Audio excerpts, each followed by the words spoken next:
I am very pleased to introduce to you my friend, Michael Martin.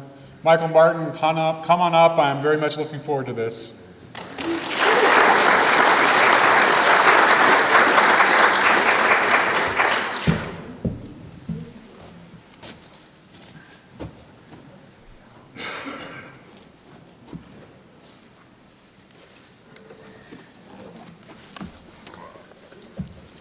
I'm not saying this conference turned out heavier than I expected, but here we go.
I know what you're thinking. Well, that guy's pretty good.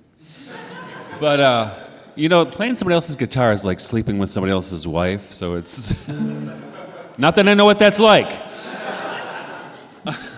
My wife's going to watch this on YouTube and say, we need to talk. I'm going to switch mics. Now, that's on. I'm really surprised, like I just said, it was a joke, but it's not a joke, that how heavy this conference has been the whole time. You know, the theme of Taking Back is, this is nothing personal, a theme of trauma and brokenness from so many conversations I've had over the course of the last few days. As much joy as there is as well. And I contemplated a lot what I would talk about when Nate invited me some months ago. And I'm surprised nobody said this so far. For now we see is through a glass darkly, but then face to face. Now I know in part, but then I shall know even as I am known, which is from 1 Corinthians 13. That's right after that beautiful hymn to love, but it's interesting how St. Paul turns from this beautiful hymn to love to, but, it's only through a glass darkly. And this is really, the inability to know another person or to know the will of God. I mean, we've talked to people many times over the course of my life, people say, I'm just waiting for God to tell me what to do. Okay, yeah. I know what that's like. Still waiting, 62.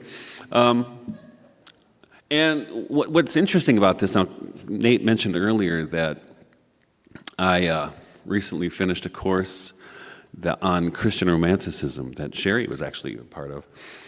And a couple weeks ago, we covered the Duino Elegies by Rainer Maria Rilke, which are it's an interesting, it's a collection of poetry, but there's a darkness to it, because he's writing in the early part of the 20th century and contending with the darkness, the spiritual darkness that is modernity and the inability to know. So he's really talking about the glass darkly. And we were talking about this in the course, I said, I always read these elegies and I think of, being in a jar and seeing reality outside of the jar, but you can't touch it.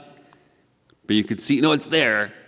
And or the presence of God, if it starts off, the first line of the elegies, if you don't know, it's probably the more powerful lines of 20th century poetry. Who, if I cried out, would hear me among the angels' hierarchies? And even if one of them pressed me suddenly against his heart, I would be consumed in that overwhelming existence. For beauty is nothing but the beginning of terror, which we still are just able to endure. And we are so awed because it serenely disdains to annihilate us. Every angel is terrifying. And that's, where do you go from there, right? And this is, I was so thinking of trauma. Trauma is not unknown to me. So, for instance, I don't want to get all weepy and therapy-like, but when I was 15 years old, my father, this was 1970s, in Detroit, which was not a great place to live in the 1970s. And my father, after years of unemployment, not just due to, economic circumstances, and slipped into alcoholism and then tried to commit suicide. And here, thank you, Freud, on my bed. And my mother was at work, and my sister called me to come, and she knew something was wrong, but she didn't know what to do. So she called me. I was at my friend's house, and this is before cell phones, right?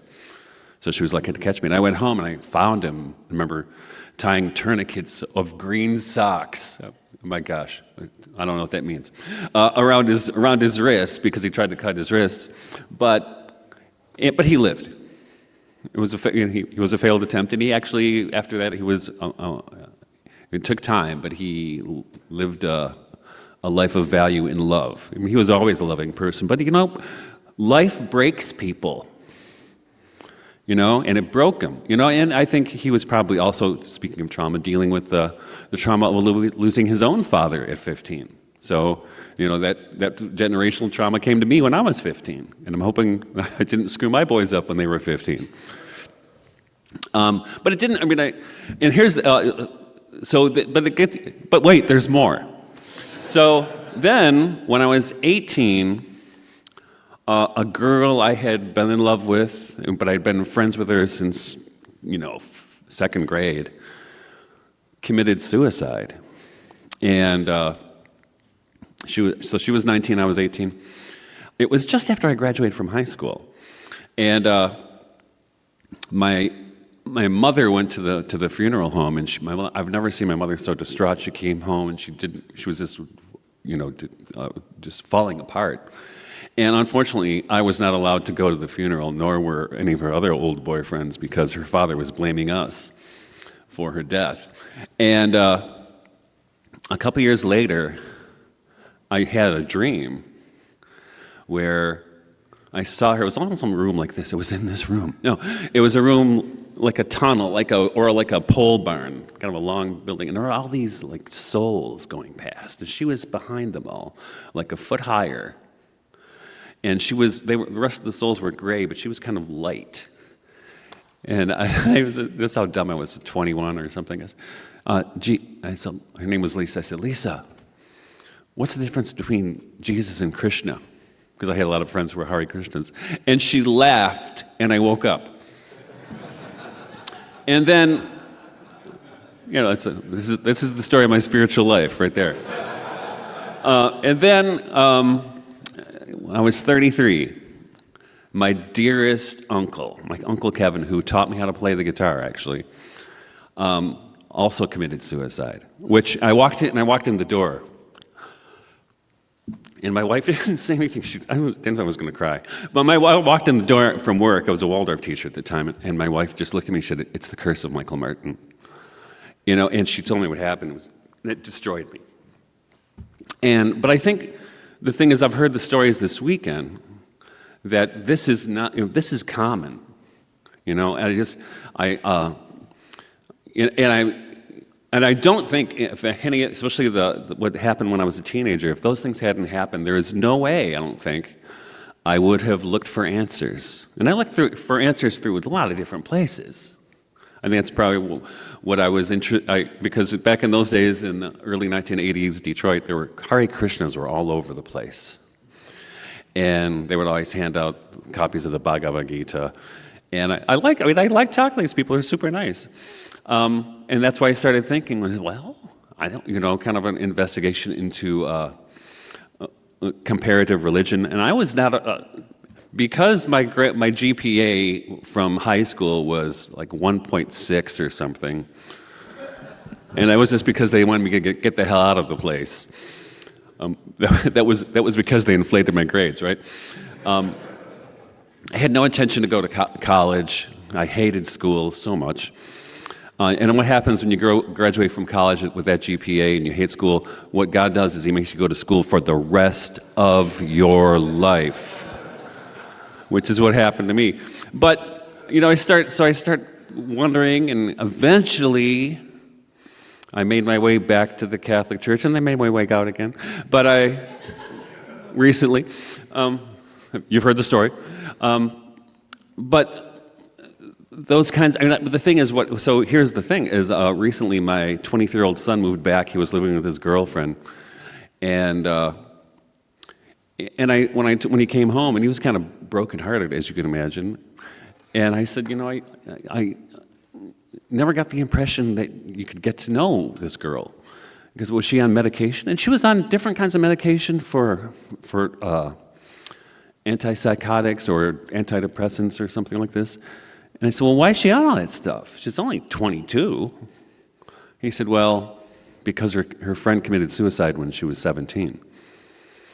And looking back, I think, had that happened had those drugs been available when I was 18, I'm sure my parents would have put me right on them.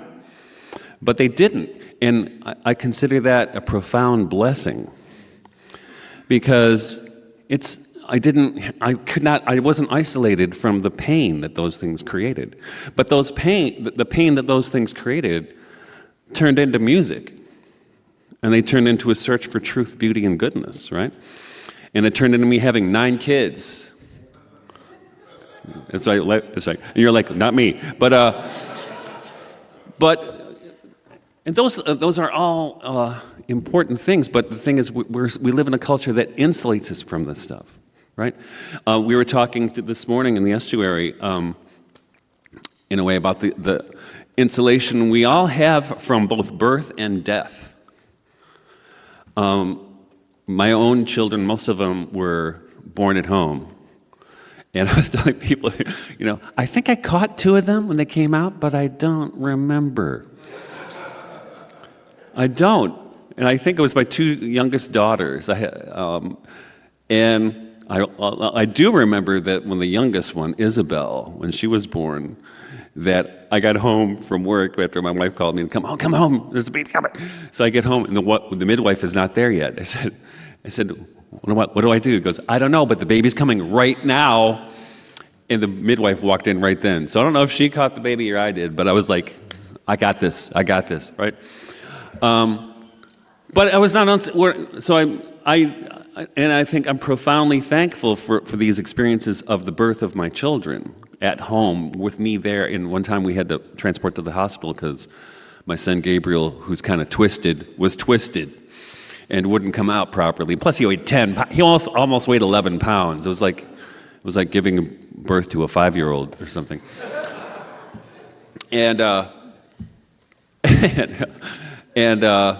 But you get in contact with birth and death this way. And of course, my work as a farmer, definitely connected to birth and death. You know, I've had to kill animals out of mercy. I've also had to kill animals so we can put them in the freezer. Don't judge me. But I have to take care of life on my farm, and I have to oversee death. On the other hand, I think we also insulate ourselves from death of our loved ones. And somebody was talking in our estuary this morning about, remember during COVID when they wouldn't let you go see your grandparents in the nursing home? And I'm so thankful that right before then, 2019 I think it was, no, it was a little earlier than that, we brought my mother who had dementia out of a nursing home to live with us. And we didn't think she'd last for more than a year or two because while she was in the nursing home, she was in the hospital every 6 months with a broken hip or something, right? So, and then we had her move in with us, and we thought it'll be for a little while. It ended up being 7 years. But had she been with us, well, had she not been with us during COVID, you know, I can't even imagine what people went through. And I did go through the death of relatives in the inability to go to a funeral, not just the funeral. And I'm sorry, online funerals don't work, right? Just like online divine liturgy doesn't work, right? I mean, just what the heck, people? But the Duino elegies talk about, so there's all these things which kept me connected to what I always call my work, the real, with a capital R, right? They keep you connected to the real. And, you know, I don't know if you know, but I read a lot about sophiology, which people, it's so exotic and esoteric. No. It's just it's knowing what reality is. It's not esoteric, it's not exotic. It's God, nature, family, church. That's what it is, okay? It's not some esoteric construct, which those kinds of things, you know, bother me. Because I think reality is much simpler than we want it to be, you know? So I want to read a couple moments from the Duino elegies, because I think they speak so much to our moment. Even though they were written 100 years ago, they still resonate. In fact, when my son moved home, right before he moved home, I had a copy of the Duino elegies and Rilke's Sonnets to Orpheus, which I gave him. I said, "You probably like this." And he called me the next day, "Dad, this is the most amazing poetry I've ever read." Because he's at the right moment, right? At the threshold of a kind of existential crisis, as I was in my 20s, and most of us are. At some time, we might not know it because we're too busy hanging at the bar or whatever, but we're running away. We're running away from what Heidegger calls the thrownness towards death. We're running away from that. But then we come back, or at least we start to come back, start to make the way home, you know, the way back to our Father's house. And and it turns you into a philosopher, and that's why my son said, "You know what?" And when he moved out, he's like, "I'm teaching these people what's what." And then he moves back. He said, "You know what? I really miss the woods, and I miss being home, and I think I'm the most like you of all your kids." And my wife is like, "Well, what took him so long?" But we all have to do that. You all have to do that. You have to make it your own, right? But here's one of the quotes from, I think it's the first elegy. Let me double check. Yeah, it's the first one. "Being dead is hard work and full of retrieval before one can gradually feel a trace of eternity.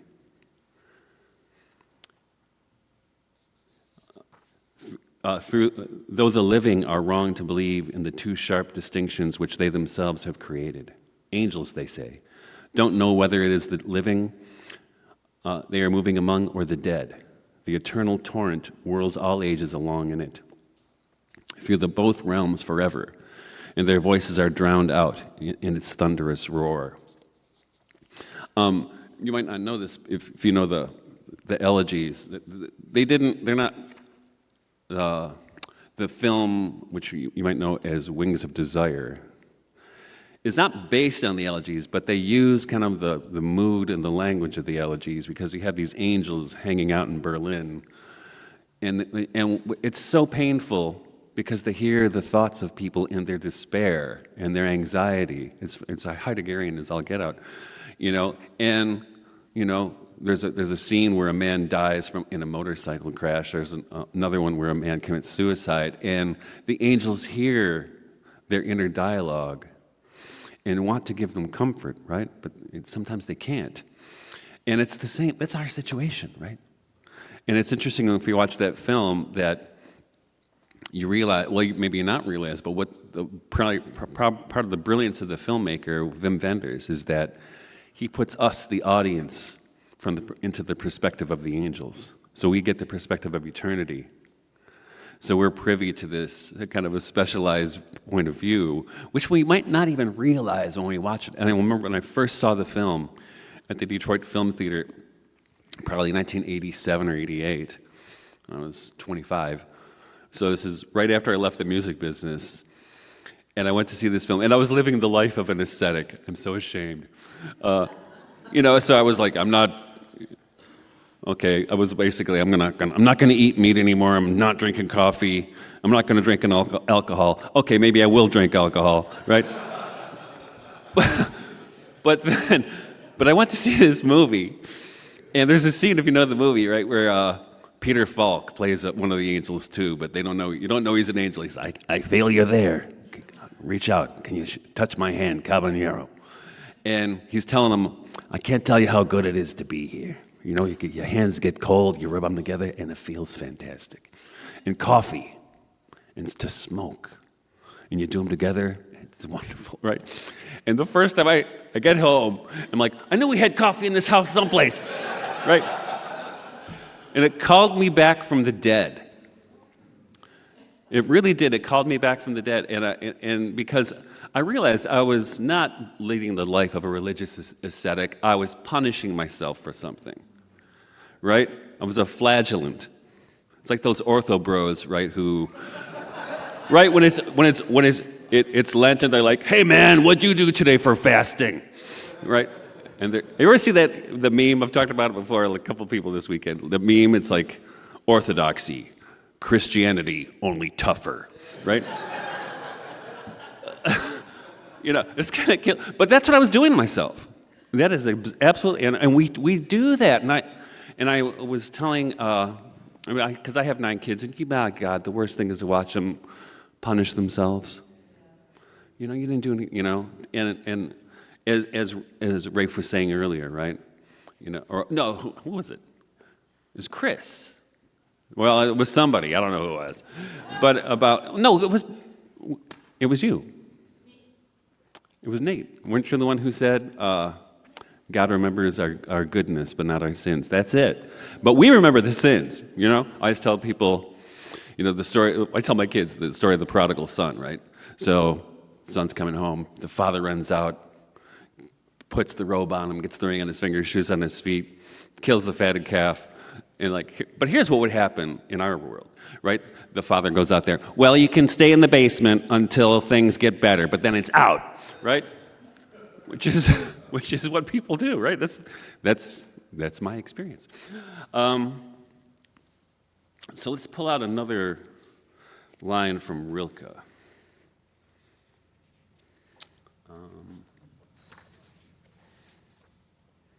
And let's think about this one. This is a good one. And because one of the places we think we get closest to God, as Rafe was talking, right, and for me, is finding the beloved, right? And I told this story earlier today. So I wrote this book recently that was published called Mythologies of the Wild of God. And there's a lot of stories about that. But part of the stories of that book, there are a lot of poems about my wife in there. That some I wrote 25 years ago, some I wrote last winter, that are love poems. And she read the first one, because she'd read it when I wrote it 25 years ago. And I told her, hey, this book came out. It's got a bunch of poems about you. You want to read them? And she said, no. I said, why not? It's a gift, And she said, no, I'm not reading it. I don't want to know. I already know. You already got me with the poems from 25, 30 years ago. But here's Rilke, right? Because Rilke was clued into this. Because if we think about the glass darkly, it's not just God. It's the beloved also that we can never know fully. And here's what Rilke says: lovers gratified in each other, I am asking you about us. You hold each other. Where is your proof? Where is your proof? And this is the Heidegger talks about this. How do we find the truth of being? For Heidegger, it's by finally avoiding our confrontation with death, right? So you're like, death is coming, so I think I'm going to be a socialist because I'll throw myself into this cause. And then you burn that one out. And like, actually, you know what? I'm going to be a traddy. I'm a traditionalist Catholic. I'm all in. I'm doing all this stuff. Got a rosary. I'm ready to go. And that burns out. And okay, I'm going to throw myself into this other thing. And for Heidegger, we're just running away from the obvious fact that we are thrown towards death. Now, for him, it doesn't have a religious answer, but I think there's a religious subtext. And the answer to that, once you finally come to terms with that, as we've seen today, is care. Is the care for the other, right? Or care for nature. Care for the creation. And it's an interesting movement, right? And I think if I look through my history of trauma, don't you feel sorry for me?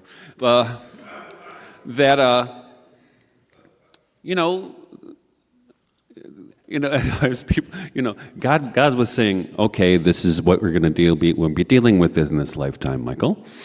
And but coming to it's hard to come to terms with that when you're 15 or 18 or even 33. But we all have to come to terms with it, right?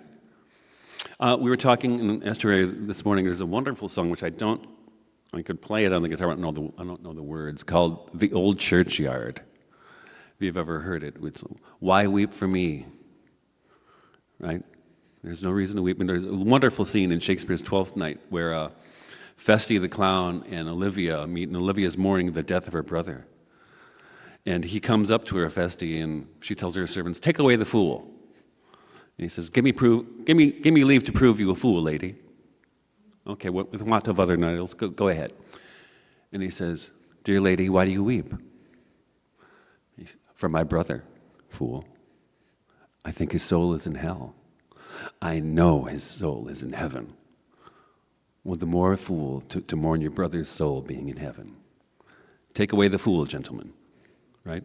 And that's where that's the fundamental moment. And we do this, right? But take away the fool. God doesn't remember our sins. We do. God couldn't forgive this. Right? You've had that, right? God, this is no. You went to confession about it? Yeah, but it's just, it's really bad. But it's not, right?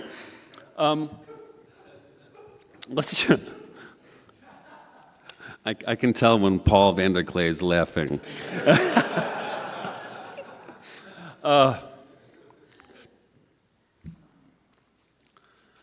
Now, Robert Haas, the poet and critic, when he talks about the Rilke's the elegies, he calls them. He characterizes them by what he calls brilliant anger, which I see that, but I'm not in full agreement. And he thinks that the answer to that first question, that who among the angels' hierarchies would hear of me if I cried out, Haas's answer is nobody. And I don't think that's Rilke's answer, and it certainly isn't my answer. But it is that impossibility to know, looking through the glass darkly, that is certainly part of the film Wings of Desire, but certainly part of our own experiences. Now, spoiler alert, at the end of Wings of Desire, one of the angels incarnates, and he falls in love. And the most beautiful moment is when he finally he's been watching this acrobat for the whole movie, and he loves her, and she's suffering, right? She's in existential despair herself. And when they come together, they're at this nightclub where Nick Cave and the Bad Seeds, are playing. And just as they come together, and she's coming from behind him, and he turns around, he's got this wine glass, and he turns to her, and just hands it to her. And right at the moment where he hands it to her, you hear, yeah. It's really for Nick Cave, but it's really for the beloved and the lover and the beloved have come together. And that, all creation groaneth for that, right? And that's true. And I think what's important what I've learned from the people I talked to this weekend and from being here this weekend is that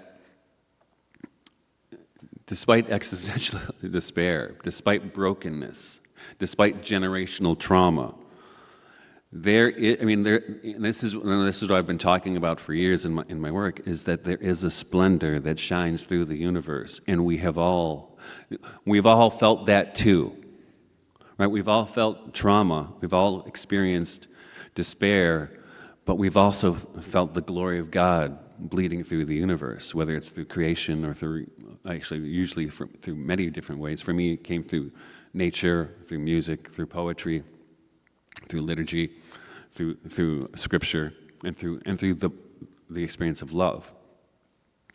And but the thing is, we're kind of trained, as Thomas Traherne says, through our lousy education and our lousy contextualization, to not notice that when it happens, or to blow it off, right? Like, one of the questions that was given yesterday to the panelists is, when was the last time you felt the Holy Spirit, right? But I think those are, I don't know, now, I'm like Graham, I'm like, I don't know if I want to name names here. But we have had those, and I think splendor is a beautiful word, which I got from Hans Urs von Balthasar. Splendor is a great way to describe it. It's the glory of the Lord that shines through. You can call that the Holy Spirit, you can call it Sophia, whatever you want to call it. But we've all had that experience. And trying to, as we say many times, trying to give too much of a concrete definition kind of destroys it on the way there. That's why, as Graham so beautifully was exemplifying yesterday, there's a kind of poetic intuition that and I don't only want to talk about left brain, right brain, but there's a kind of poetic intuition that reveals something to us at times, and you don't have to be a poet to get it, but poets can seem to be highly inclined toward it, or at least some poets. And to end, I'm going to teach you a song, because that's how I roll. Now, I don't know if some of you might subscribe to my Substack, The Druid Stares Back. And some people, I've had people, well, he thinks he's a druid. I do not actually think I'm a druid. Actually, I'll tell you the story how that name came along. Now, last time I did one of these estuary things was a year ago, July, in D.C., and one of the other speakers there was, Paul, and myself, and Spencer Clavin. And Spencer, right after that, right around that time, he asked me to write something for, I don't know can't remember the name of the online journal is. Pardon me? But he asked me to write something on transhumanism, because I had written something on transhumanism 25 years ago. And so I gave it a title, and I sent it to him, and he gave it a different title. He called it The Droid Stares Back. And then it was right after that I was studying my Substack, and I said, I should get a title for it. What should I call it? And I happened to be doing a different task, and I was like, I got to find that article that I sent to Spencer, and I mistyped droid as druid, and it came back as Druid Stares Back. I'm like, that's kind of catchy. So I'm going to teach. Actually, so the last post I had on the Druid Stares Back was titled Catholic Neo-Paganism's Greatest Hits. And don't judge me, but and this is a song I listed on there. It's actually a Richard Thompson song. Well, actually, Richard Thompson wrote the song, but it was originally recorded by Fairport Convention when I was 6 in 1969. So I'm going to teach you the chorus, and then I'll do the whole song. I'm bringing my cheat sheet of lyrics over here in case I forget how they go.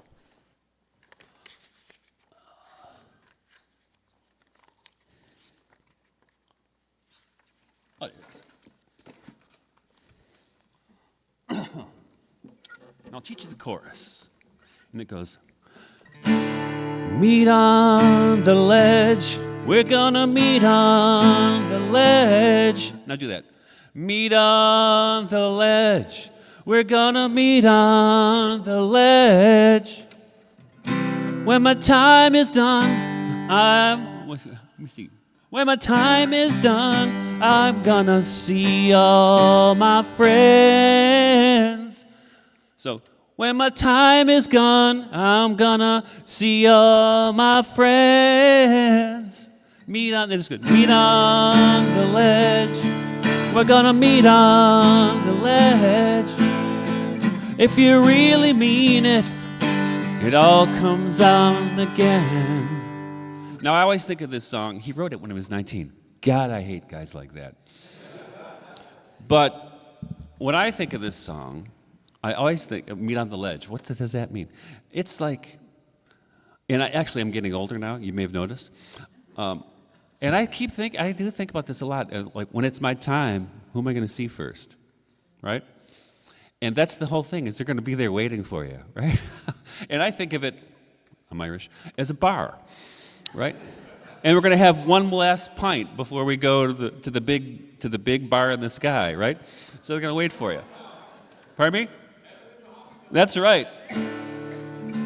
So I will have you join me on the choruses. We used to say that come the day we'd all be making songs or finding better words. These ideas never lasted long. The way is up along the road. The air is growing thin. Too many friends who tried were blown off this mountain with the wind. Meet on the ledge, we're gonna meet on the ledge. When my time is up, I'm gonna see all my friends. Meet on the ledge, we're gonna meet on the ledge. If you really mean it, it all comes down again.